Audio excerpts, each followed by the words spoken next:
Hello students, PSC exams की series में आज हम सॉल्व करने वाले हैं सॉल्यूशन एंड कॉलिगेटिव प्रॉपर्टीज़ के पीवाईक्यूज। पहले आप एमसीक्यू खुद से सॉल्व करोगे, आफ्टर दैट आंसर मैच करना और डिटेल्ड एक्सप्लेनेशन देखना। Solution and colligative properties chapter में आपके ओवरऑल 60+ एमसीक्यूज हैं on the basis of PYQs of state PSC exams. तो स्टार्ट करते हैं सबसे पहले क्वेश्चन से। इन्होंने ए सब्सटेंस लिया है जिसमें निट्रिक एसिड के साथ रिएक्ट कराया तो हमें बी प्रोडक्ट मिला है with the by product of NO2 plus H2O। Then जो हमें बी प्रोडक्ट मिला है उसे अमोनियम मोलिबिडेट के साथ रिएक्ट करा के येलो पीपीटी मिली है। तो हमें आइडेंटिफाई करना है कि ए मीन्स हमें रिएक्टेंट आइडेंटिफाई करना है। सबसे पहले बच्चों देखिए, अगर मैं पहले ही एग्जाम्पल से सॉल्व करके दिखाऊँ आपको, अगर हम लेड सल्फाइड को निट्रिक एसिड के साथ ट्रीट कराते हैं तो हमें मिलता है PbNO3 का whole twice plus NO plus 3 sulphur plus 4 molecule of H2O। इसे बैलेंस कर लेंगे रिएक्शन को। तो हमसे क्या पूछा गया है, NO2 as a by product मिलना चाहिए, लेकिन जब हम लेड सल्फाइड की रिएक्शन कराते हैं निट्रिक एसिड के साथ तो हमें क्या मिल रहा है, NO मिल रहा है, NO2 नहीं मिल रहा है। और वैसे भी जो आपका PBS होता है ये ब्लैक इन कलर होता है, ठीक है, ब्लैक पीपीटी का फॉर्मेशन करता है। नेक्स्ट, अब हम चेक करते हैं सेकंड ऑप्शन Sb2S3। ये मिस प्रिंट था इसलिए यहाँ पर S3 कर लेना। जब हम इसे HNO3 निट्रिक एसिड के साथ रिएक्ट कराते हैं तो बच्चों हमें मिलता है Sb2O3 plus 6NO2 plus 3 moles of water. Balance कीजिएगा रिएक्शन को। अब देखिए, हमें NO2 मिल गया, वाटर मिल गया, NO2 भी मिल गया, वाटर भी मिल गया, लेकिन ये हमारा बी प्रोडक्ट नहीं हो सकता क्योंकि एंटीमनी सल्फाइड जो होता है वो ऑरेंज रेड पीपीटी देता है, ऑरेंज रेड पीपीटी। ये क्वेश्चन आपका क्वालिटेटिव एनालिसिस से पूछा गया है जिसमें आप ग्रुप आइडेंटिफाई करते हो कि ये ग्रुप 1 का है, ग्रुप 2 का है, ग्रुप 3 का है, ठीक है। Then move to option C CDS। जब हम कैडमियम सल्फाइड को ट्रीट करते हैं निट्रिक एसिड के साथ तो हमें मिलता है CdNO3 का whole twice plus NO plus 3 sulphur plus 4 molecule of water. Balance कीजिएगा रिएक्शन को, 2NO 3 कैडमियम 8 HNO3, ठीक है। अगेन हमें NO2 चाहिए था एज अ बाय प्रोडक्ट और हमें क्या मिल रहा है, NO। Move to D option AS2S3। जब बच्चों हम इसे निट्रिक एसिड के साथ ट्रीट कराते हैं तो हमें मिलता है 2H3ASO4 plus 3H2SO4 plus NO2 plus water. Water के हमें 4 मोल मिलते हैं, NO2 के 10 मोल मिलते हैं और हम 10 मोल ही रिएक्ट कराते हैं HNO3 के। तो इस रिएक्शन में ये जो हमारा AS2S3 है ये पीपीटी देता है येलो कलर की। तो यही आपका ऑप्शन हो जाएगा। इन रिएक्शंस को आप माइंड में रखना, या आप जो ग्रुप एनालिसिस पढ़ते हो, ग्रुप आइडेंटिफिकेशन करते हो लैब में, उससे याद रखना कि किसका कौन सा कलर होता है। अगर हम CDS की बात करें तो ये हमारा येलो पीपीटी देता है, लेकिन जब हम इसे H2S गैस के साथ रिएक्ट कराते हैं, एंटीमनी की मैंने आपको बता दिया, ये हमारी ऑरेंज रेड पीपीटी देता है। Now move to second question. An aqueous solution of 6.3 gram oxalic acid dehydrated is made up to 250 ml. The volume of the 0.1 normality NaOH solution required completely neutralize 10 ml of this solution is। आपको बताना है कि जो हमारे पास oxalic acid का solution है उसके 10 ml solution को न्यूट्रलाइज करने के लिए हमें कितना NaOH का सॉल्यूशन चाहिए, कितना उसका वॉल्यूम चाहिए, ठीक है। सबसे पहले हम निकालेंगे ऑक्जेलिक एसिड में हमारे कितने मोल्स हैं, क्योंकि हम मोल से ही तो बता सकते हैं कि ऑक्जेलिक एसिड के 1 मोल 1 NaOH से न्यूट्रलाइज हो रहा है, ऑक्जेलिक एसिड का 1 मोल 1 NaOH से न्यूट्रलाइज हो रहा है, या 2 मोल, ठीक है। पहले हम मोल निकालेंगे, आफ्टर दैट हम देखेंगे कि कितने NaOH के मोल्स कितने ऑक्जेलिक एसिड के मोल्स को न्यूट्रलाइज कर रहे हैं। तो सबसे पहले आपको ऑक्जेलिक एसिड का फॉर्मूला लिखना है, मॉलिक्यूलर फॉर्मूला। बच्चों यहाँ लिखा हुआ है डाईहाइड्रेटेड, ठीक है, तो इसलिए मैं ले रही हूँ 2H2O means 2 mole of water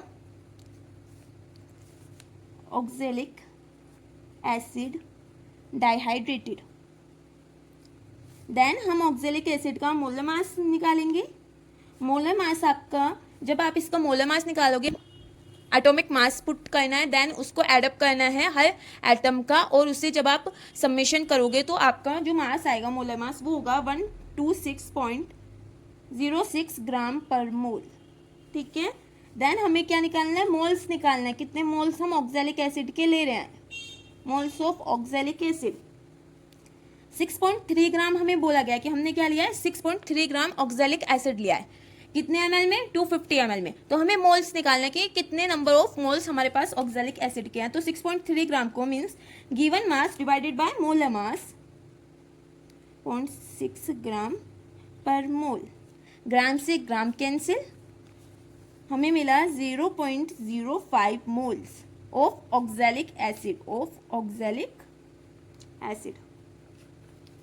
अब हमें जो कंसंट्रेशन गिवन है बच्चों, concentration in 250 ml equal to 0.05 moles divided by, अब हमें किस में गिवन है, 250 ml। हम हमेशा वॉल्यूम किस में लेते हैं, लीटर में लेते हैं, तो लीटर में चेंज कीजिए इसे, 0.250 litre. 1 litre equals to 1000 millilitre. 1 litre equals to 1000 millilitre. Then mole litre, हम क्या निकाल रहे हैं, कंसंट्रेशन निकाल रहे हैं, कितनी मोलैरिटी है। ठीक है, मोलैरिटी फाइंड कर रहे हैं हम, तो हमें कितनी मोलैरिटी मिलेगी, 0.20 m। m मीन्स जो मोल पर लीटर होती है वो इक्वल टू होती है मोलैरिटी। मोलैरिटी की जो यूनिट होती है वही होती है मोल पर लीटर, इसलिए मैंने इसे m से डिनोट किया है। देन हमें क्या पता चला है कि जो ऑक्जेलिक एसिड है वो कितने प्रोटॉन दे सकता है बच्चों, 2 प्रोटॉन दे सकता है। तो हमारी नॉर्मेलिटी क्या हो गई, नॉर्मेलिटी क्या होती है, normality equal to equivalence into molarity. ठीक है, जो हमने मोलैरिटी निकाला है ना, into molarity 0.20 equal to 0.40 normality. हमने ये आंसर नॉर्मेलिटी में क्यों ला रहे हैं, क्योंकि हमें जो गिवन NaOH का सॉल्यूशन है वो नॉर्मेलिटी में है, 0.1 नॉर्मेलिटी, इसलिए हमने यहाँ मोलैरिटी फाइंड की। अब हमसे बोला गया कि हमें जो 10 ml है उसे न्यूट्रलाइज करना है 0.1 नॉर्मेलिटी के NaOH से। तो हम क्या करेंगे बच्चों, फॉर 10 ml को क्या मैं ऐसे लिख सकती हूँ, 0.010 लीटर, क्योंकि हम हमेशा जो वॉल्यूम है वो लीटर के फॉर्म में लेते हैं।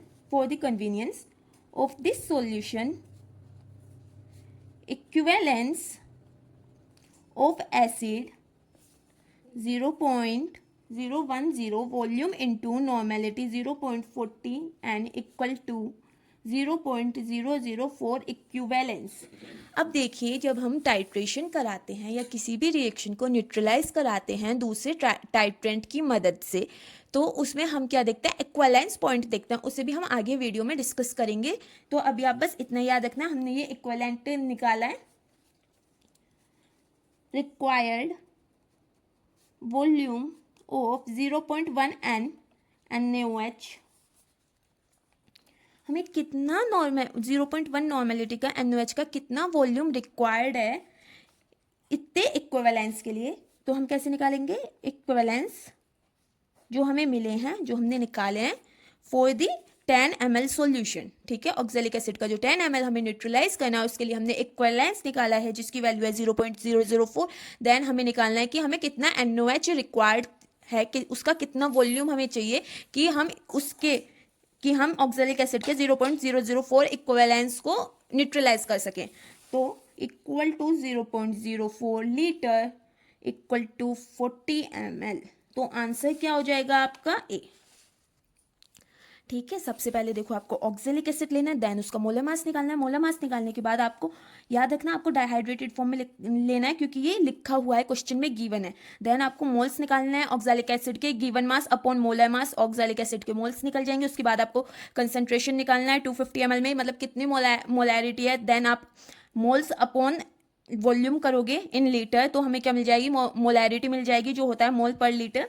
देन नॉर्मेलिटी निकालनी है आपको। नॉर्मेलिटी कैसे निकालते हैं, 2 इंटू, देखिए बच्चों, अगर हम बेसिक कंडीशन की बात कर रहे हो तो उसमें कितने बेस के मॉलिक्यूल्स आपके रिमूव हो रहे हैं। सपोज NaOH है, तो इसका इक्विवेलेंस क्या हो गया, OH नेगेटिव, तो इसमें हम 1 लिखते। लेकिन अगर हम CaOH2 की बात करें तो इसमें जो है OH के 2 मोल होंगे, इक्विवेलेंस में 2, ठीक है। तो फिर हम 2 की वैल्यू लेते देन, ठीक है। तो इसलिए इस केस में हमें कितने मिल रहे हैं, 2 प्रोटॉन मिल रहे हैं, ठीक है, 2 प्रोटॉन मिल रहे हैं, इसलिए मैंने 2 की वैल्यू लिखी है। Normality equal to equivalence into molality, then 2 into 0.20, तो हमें मिला 0.40 नॉर्मेलिटी। तो हमने 10 ml के सॉल्यूशन के लिए इक्विवेलेंस निकाला एसिड का, तो हमें इक्विवेलेंस मिला। ये इक्विवेलेंस निकालने के लिए मतलब कितने ml में हमें कितनी नॉर्मेलिटी के मोल्स मिले हैं, ठीक है, वो इक्वल टू इक्विवेलेंस हो जाएगा। अगर हमें रिक्वायर्ड वॉल्यूम निकालना है नॉर्मेलिटी के अकॉर्डिंग, तो हमें क्या करना है, equivalence upon normality of base, ठीक है, equivalence upon normality of base. अगर बेस नहीं होता एसिड होता तो आप एसिड की नॉर्मेलिटी लिखते हैं। यहाँ पे देखिए ये 0.1 नॉर्मेलिटी है किसकी, बेस की,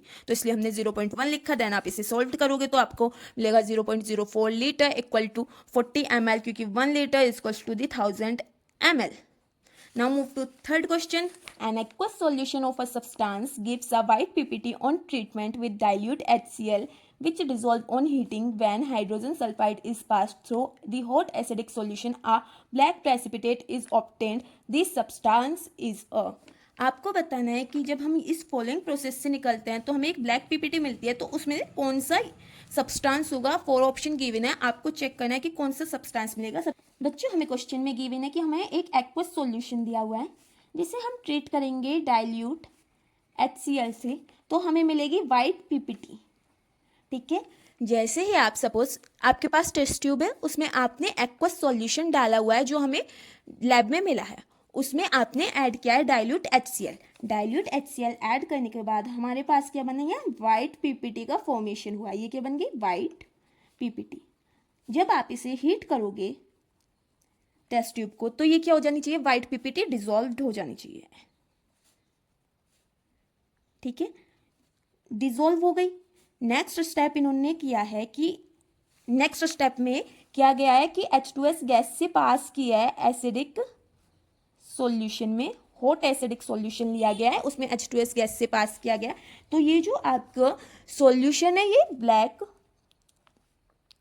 पीपीटी में कन्वर्ट हो गया। मीन्स पहले व्हाइट पीपीटी का फॉर्मेशन हुआ है, देन जब हमने उसे हीट किया है तो जो व्हाइट पीपीटी बनी है वो डिसॉल्व हो गई है, देन H2S गैस से पास किया गया है, फिर वो ब्लैक पीपीटी में कन्वर्ट हो गया। तो आपको बताना है कि ये जो सब्सटेंस N था ये कौन सा था। हमारी लास्ट में ब्लैक पीपीटी फॉर्म हुई है, हमें बताना है हमें कौन सा सब्सटेंस मिला है। ये आपका एनालिटिकल केमिस्ट्री का क्वेश्चन है।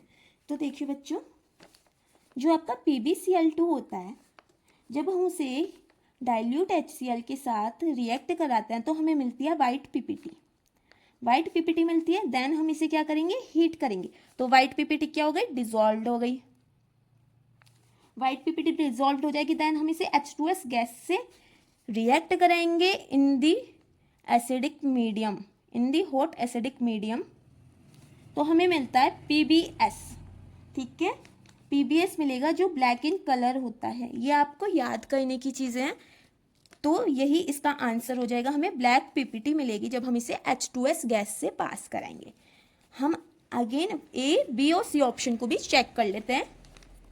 देखिए A ऑप्शन Hg सेकंड का सॉल्ट लिया गया है, ठीक है, तो Hg सेकंड का सॉल्ट हमारा कैसे होता है, Hg2Cl2, मीन्स ये क्या हो गया आपका Hg2 पॉजिटिव का सोल्ट। Hg क्या होता है हमारा, मरकरी होता है। हम इससे वाइट पीपीटी मिलेगी जब हम इसे डाइल्यूट HCl से रिएक्ट कराएंगे, बट जब हम इसे हीट कराएंगे तो ये डिसॉल्व नहीं होगा, इसलिए ये आपका आंसर नहीं है। Now move to second option, copper 2 plus salt. हमने लिया है Cu2 पॉजिटिव का सोल्ट। जब हम बच्चों कॉपर क्लोराइड को CuCl को रिएक्ट कराते हैं तो हमें मिलता है वाइट पीपीटी जो कि टर्न आउट हो जाती है ब्लैक में। बट अगेन ये आपकी पूरी रिएक्शन फॉलो नहीं करेगा, H2S गैस से पास नहीं करेगा। थर्ड है आपका Ag positive salt. Ag positive salt again white PPT तक तो आपका प्रोसेस हो जाएगा, वाइट पीपीटी तक, लेकिन जो आप इसे हीट कराओगे तो ये वाइट पीपीटी जो है ये आपकी डिसॉल्व नहीं होगी, तो इसलिए ये आंसर नहीं है। लेकिन अगर आप Ag पॉजिटिव को डायरेक्ट H2S गैस के साथ रिएक्ट कराओ तो आपको मिलेगा Ag2S, जो कि ब्लैक इन नेचर होता है। तो ये हमारा डिजोल्व नहीं हो रहा, इसलिए ये आंसर नहीं है, बट इसका जो प्रोडक्ट है वो ब्लैक इन कलर है, ठीक है, तो इसे याद रखना। नेक्स्ट क्वेश्चन हमसे पूछा गया है, which one of the following is not a buffer solution. Buffer solution का क्वेश्चन करने से पहले आप समझ लीजिए बफर सॉल्यूशन होता है क्या है। बफर सॉल्यूशन क्या होता है, हमारा mixture of weak acid plus its conjugate base और weak base plus its conjugate acid, उसे ही हम बोलते हैं कि ये एक हमारा बफर सॉल्यूशन है। वीक एसिड हो और उसका कंजुगेट बेस हो, ठीक है, वीक बेस हो या उसका कंजुगेट एसिड हो।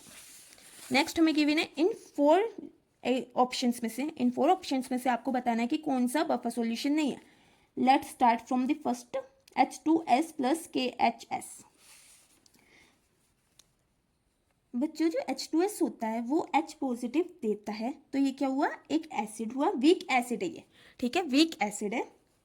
जो हमारा KHS है वो इसका कंजुगेट बेस है, SH negative, provide conjugate base, तो ये तो बफर सॉल्यूशन हो गया। देन एनालिन की तरफ मूव करते हैं, C6H5NH2 प्लस C6H5NH3 पॉजिटिव। अब बच्चों देखिए जो ये है ये तो हमारा वीक बेस है। बेस क्या होता है, जो डोनेट करे अपने लोन पेयर्स। ये क्या H पॉजिटिव को डोनेट कर सकता है, तो ये क्या हो गया इसका कंजुगेट एसिड, ये फॉर्म, ठीक है। नेक्स्ट हमारा H2CO3 प्लस KHCO3। H2CO3 हम जानते हैं ये कार्बोनिक एसिड है, carbonic acid weak in nature होता है, और जो कार्बोनिक एसिड होता है ये आपका अगर H प्लस डोनेट करता है, ठीक है, वीक एसिड है ना, H प्लस डोनेट करेगा तो किसका फॉर्मेशन करेगा, HCO3 नेगेटिव। अगेन अगर मैं इसका रिएक्शन कराऊं तो हमें क्या मिलेगा, HCO3 नेगेटिव कंजुगेट बेस, तो ये हो गया weak carbonic acid conjugate base. Now move to fourth option, KClO4 plus HClO4। आपको बताना क्या है, ये वीक एसिड या वीक बेस का कंजुगेट एसिड या कंजुगेट बेस। बच्चों जो HClO4 होता है वो एक स्ट्रॉन्ग एसिड होता है, और स्ट्रॉन्ग एसिड कभी भी आपका बफर सॉल्यूशन नहीं हो सकता। क्लियर? इसमें जस्ट आपको क्या करना है, इसमें से एक प्रोटॉन को निकाल दीजिए तो हमें क्या मिलेगा, HS नेगेटिव, मीन्स उसका कंजुगेट बेस का फॉर्मेशन हो रहा है। आपको याद रखना है कि वीक बेस हो या वीक एसिड हो वही बफर सॉल्यूशन का फॉर्मेशन करेंगे। अगर स्ट्रॉन्ग एसिड आ जाता है तो वो बफर सॉल्यूशन का फॉर्मेशन नहीं करेंगे, तो इसका आंसर हो जाएगा आपका D. Now move to fifth question, a real gas mostly closely approaches the behaviour of a perfect gas under the condition of. आपको बताना है कि जो आपकी रियल गैस होती है वो एक परफेक्ट गैस की तरह कब बिहेव करती है, कौन सी कंडीशन में करेगी। तो बच्चों देखो, जब भी लो प्रेशर, ठीक है, लो प्रेशर और हाई टेम्परेचर होता है तो हमारी जो रियल गैस होती है वो एक परफेक्ट गैस की तरह बिहेव करती है। रियल गैस किसकी तरह बिहेव करती है, परफेक्ट गैस की तरह, at low pressure and high temperature. ऐसा क्यों होता है बच्चों, जब हमारे गैस में लो प्रेशर होता है तो जो उसके मॉलिक्यूल्स होते हैं वो दूर दूर रहते हैं, ठीक है। Temperature high means kinetic energy high, जिसकी वजह से जो इंटरमोलिकुलर इंट्रैक्शन होना है इनके बीच वो नेग्लिजिबल हो जाता है, और इसलिए ये आइडल गैस या परफेक्ट गैस की तरह बिहेव करने लगती है, ठीक है। लो प्रेशर पर मॉलिक्यूल्स जो हैं वो कंपैक्ट नहीं रहते हैं, वो दूर दूर रहते हैं, और हाई टेम्परेचर होने की वजह से हाई काइनेटिक एनर्जी रहती है, जिसकी वजह से जो मॉलिक्यूल्स के बीच में अट्रैक्शन फोर्स था वो काम नहीं करता, इंटरमोलिकुलर फोर्स, वो दूर दूर रहते हैं, इसलिए जो रियल गैस है वो परफेक्ट गैस की तरह बिहेव करना शुरू कर देती है। Now move to sixth question, Why are strong acid generally used as standard solution in acid base titration? आपको बताना है कि जो स्ट्रॉन्ग एसिड है, हम उन्हें ही क्यों यूज़ करते हैं as a standard solution in acid based titration? क्योंकि बच्चों जो स्ट्रॉन्ग एसिड होते हैं वो कंप्लीटली आयोनाइज इन नेचर हो जाते हैं, इसलिए ही हम उन्हें यूज़ करते हैं। तो इसका ऑप्शन आपका हो जाएगा B, they can be use to titrate strong as well as weak bases. तो अब हम 7th क्वेश्चन पे मूव करते हैं। आपको बताना है करेक्ट स्टेटमेंट कौन सा है इन चारों में से। The point at which an equivalent amount of the titrant is added is called equivalence point. Exactly ये आपका सही है। जब हम टाइट्रेंट का इक्वलेंट अमाउंट ऐड करते हैं जिस पॉइंट पर, उसे हम बोलते हैं equivalence point.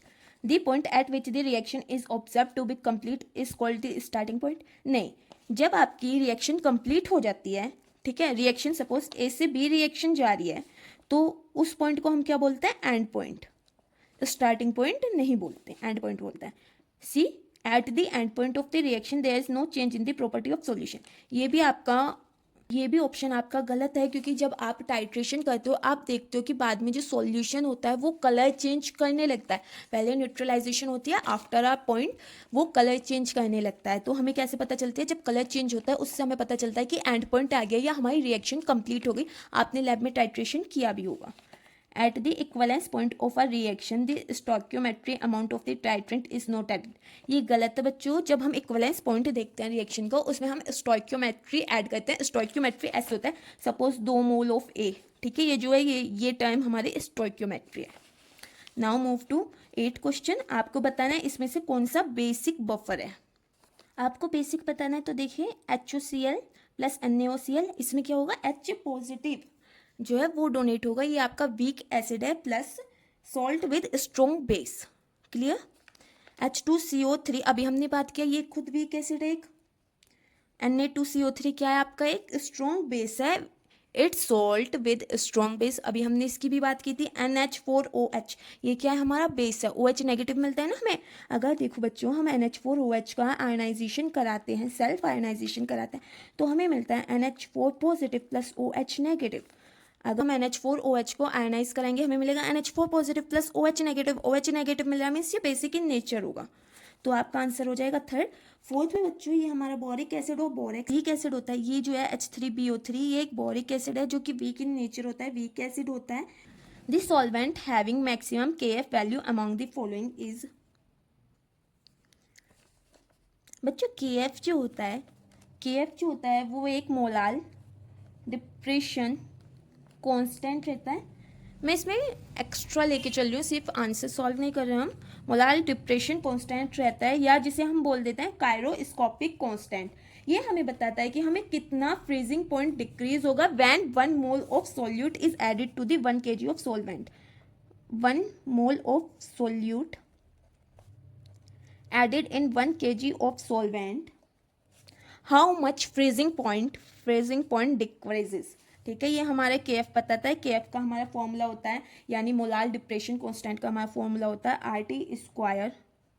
F freezing point को रिप्रेजेंट कर रहा है, M मोलर मास को रिप्रेजेंट कर रहा है, यहाँ मोलैलिटी नहीं है, रिमेंबर मोलर मास है 1000 del HF। ठीक है, चेंज इन एंथैल्पी। तो इस फॉर्मूले से हम क्या कंक्लूजन निकाल सकते हैं कि जो हमारा KF होता है वो डायरेक्टली प्रोपोर्शनल होता है मोलर मास के। जिसका सबसे ज़्यादा मोलर मास उसकी ज़्यादा मैक्सिमम KF वैल्यू। तो हमसे क्या पूछा गया है? KF ही पूछा गया। जब आप इन सबका मोलर मास निकालोगे, देखिए वाटर का 18 मोलर मास है, इथेनॉल का 46 है, बेंजीन का 78 है और एसिटिक एसिड का 60 मोलर मास है। आप खुद भी कैलकुलेट कर सकते हो। तो जो बेंजीन है उसका मोलर मास ज़्यादा है 78, इसलिए इसका ऑप्शन हो जाएगा 8। सो 3rd। ठीक है, याद रखना जो आपकी कायरोस्कोपिक प्रॉपर्टी होती है वो डिपेंड करती है मोलर मास पे, डायरेक्टली डिपेंड करती है। नेक्स्ट आपका question, the pair of liquid which shows negative deviation from Raoult's law. इस क्वेश्चन में हमसे पूछा गया है कि कौन से pair of liquid negative deviation show करेंगे रॉल्ट्स लॉ से। उसके लिए आपको सबसे पहले रॉल्ट्स लॉ पता होना चाहिए। बच्चों रॉल्ट्स लॉ जो है, जिन बच्चों को ये सब कुछ चीज़ें पता है वो स्किप कर करके वीडियो देख सकता है, डायरेक्ट आंसर लगाइए और मैच कीजिए। For ideal gas, vapor pressure of each component is directly proportional to the mole fraction। Means जो प्रेशर होता है वो डायरेक्टली प्रोपोर्शनल होता है PA/XA plus PP vapour pressure into XP, ठीक है। पर रियल गैस जो होती है इंटरमोलिकुलर फोर्सेस की वजह से वो डेविएशन शो करती है। आइडल गैस के लिए तो हमने बता दिया कि जो वेपर प्रेशर होगा ईच कंपोनेंट का वो उसके मोल फ्रैक्शन पर डिपेंड करेगा और जो उनका टोटल होगा वो हमारा प्रेशर होगा। लेकिन जो हमारी रियल गैसेस होती हैं वो डेविएशन शो करती हैं। फॉर एग्जाम्पल, अगर वीक फोर्स लग रही हो उनके बीच में, आप पहले इसकी थ्योरी समझ लीजिए, देन मैं आपको एग्जांपल एक्सप्लेन करती हूँ। पॉजिटिव डेविएशन, नेगेटिव डेविएशन, हमसे पूछा गया नेगेटिव डेविएशन। अगर weak force is a solute and solvent के बीच में, तो बच्चों उस केस में हमारा पॉजिटिव डेविएशन होगा। मीन्स जो आपका AB इंट्रैक्शन है वो लेस देन होगा AA और BB मोलिक्यूल के बीच से। नेगेटिव डेविएशन में स्ट्रॉन्ग फोर्स लगती है, लाइक एज हाइड्रोजन बॉन्डिंग लगती है between solute and solvent. Means जब आप एक लिक्विड को और जब बी लिक्विड को आप मिक्सअप करोगे तो उनकी जो एनर्जी है वो ज़्यादा होगी देन AA और BB। अब हम एग्जांपल से देखते हैं। पहला एग्जांपल बेंजीन एंड टोलिन। अब हमें बताना है कि बेंजीन है या टोलिन है।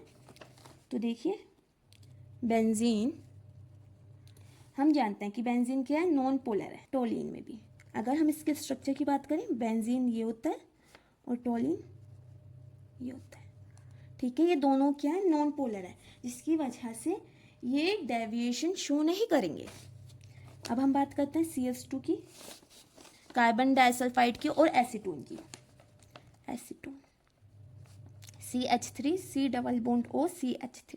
अब देखिए बच्चों, जो एसीटोन है वो तो आपका पोलर इन नेचर है, पोलर इन नेचर, और जो आपका CH2 है वो क्या है, नॉन पोलर। तो इन दोनों के बीच में dipole dipole induced dipole interaction जो होता है वो कम होता है, इसलिए ये होता है, इसलिए ये भी आपका पॉजिटिव डेविएशन शो करेंगे। नेक्स्ट एग्जांपल है आपका chloroform CCl4 and acetone. Again acetone polar है, इन दोनों के बीच में हाइड्रोजन बॉन्डिंग होती है जिसकी वजह से ये नेगेटिव डेविएशन शो करते हैं।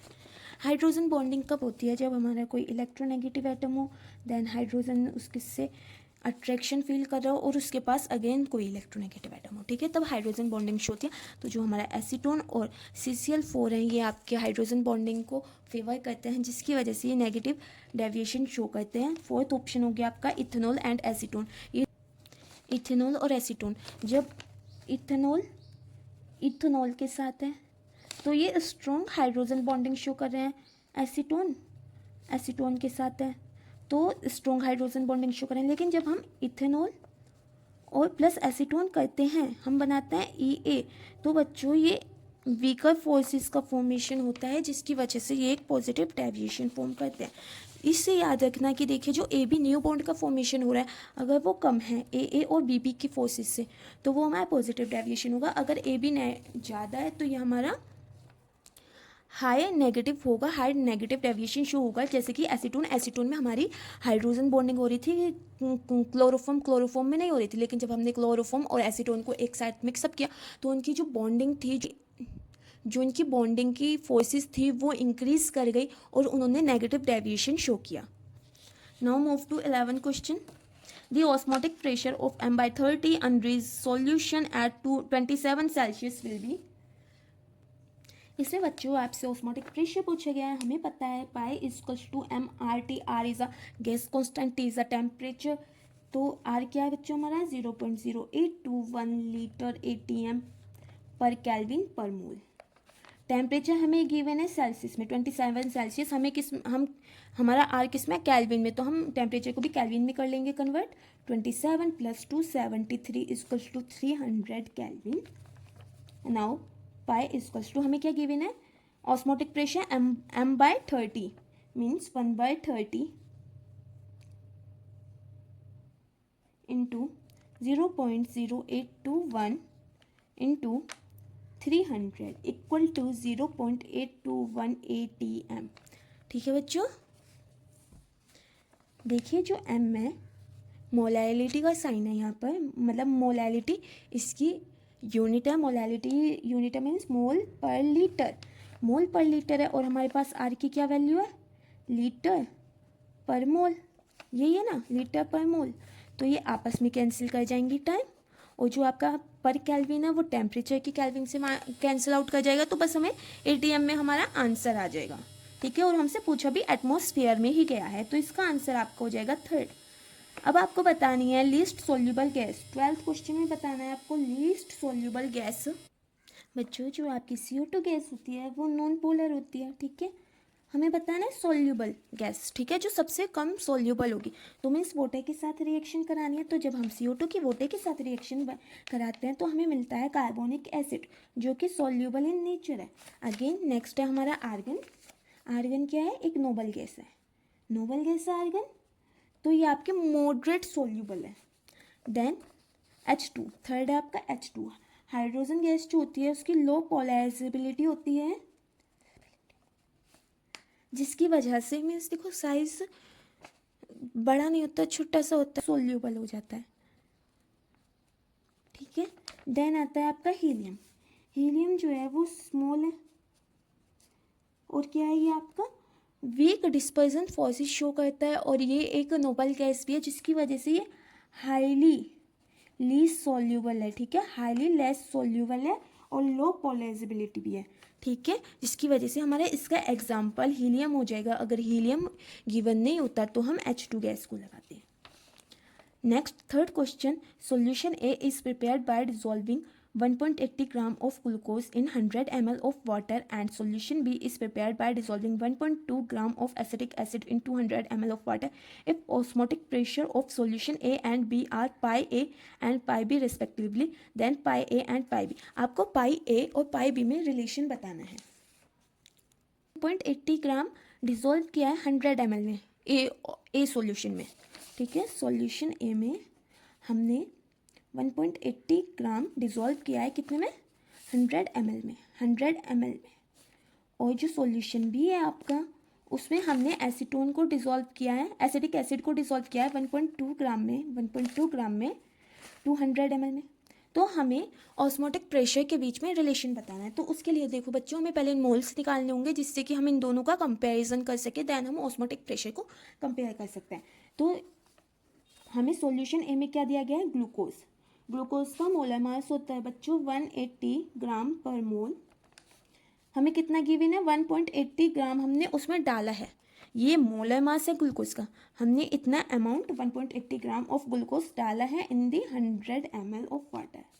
तो हमें कितने नंबर ऑफ मोल्स मिलेंगे, 1.80 गिवन मास अपॉन मोलर मास 180 ग्राम पर मोल। ग्राम से ग्राम कैंसिल, हमें मिलेंगे 0.01 मोल, ठीक है। देन जो हमारा वॉल्यूम है हम उसे मोलैरिटी में कन्वर्ट करते हैं। जो हमें मोल मिला है हम मोलैरिटी में कन्वर्ट करते हैं, क्योंकि हमने एक स्पेसिफिक वॉल्यूम में मिक्सचर को डिसॉल्व किया है। तो वॉल्यूम क्या है हमारा बच्चों, 100 ml, 1 litre equals to 1000 ml। तो हम कन्वर्ट कर देंगे इसे लीटर में, क्योंकि हमें पता है मोलैरिटी जो होती है वो होती है आपकी मोल पर लीटर। तो लीटर में कन्वर्ट कीजिए 0.100 लीटर, ठीक है, ये आपका वॉल्यूम हो गया। Then moles upon litre equal to 0.10 m, ठीक है, मोलैरिटी में आपका आंसर आ गया। अब हम एसिटिक एसिड सॉल्यूशन बी की बात कर लेते हैं। सॉल्यूशन बी हमने क्या किया है, 1 ग्राम को 200 ml में डिसॉल्व किया है। तो हमें इतने के मोल निकालना है पहले, कि कितने मोल हम यूज़ कर रहे हैं, 1.2 upon molar mass equal to 0.02 mole, ठीक है। आगे 0.200 लीटर, आप 200 ml को लीटर में चेंज करोगे, क्योंकि हमारी मोलैरिटी लीटर में होती है, लीटर पर मोल में। तो again 0.02 mole divided by 0.2 litre equal to 0.10, ठीक है, मोलैरिटी। अब हमारा क्या हुआ, पाई ए किसके इक्वल हो गया, पाई बी के। क्योंकि देखो बच्चों, जो हमारी मोलैरिटी इसकी आई, are you getting my point, जो मोलैरिटी हमारी सॉल्यूशन बी की आई वही हमारी मोलैरिटी सॉल्यूशन ए की आई। ऐसा क्यों हुआ, क्योंकि हम जानते हैं कि जो हमारा ऑस्मोटिक प्रेशर होता है वो डायरेक्टली प्रोपोर्शनल होता है मोलैरिटी के, इसलिए हमने डायरेक्ट जो मोलैरिटी थी, जैसे मोलैरिटी इन दोनों की सेम आई, इससे हमें पता चल गया कि जो हमारा ऑस्मोटिक प्रेशर है वो भी सेम आएगा। क्लियर बच्चों।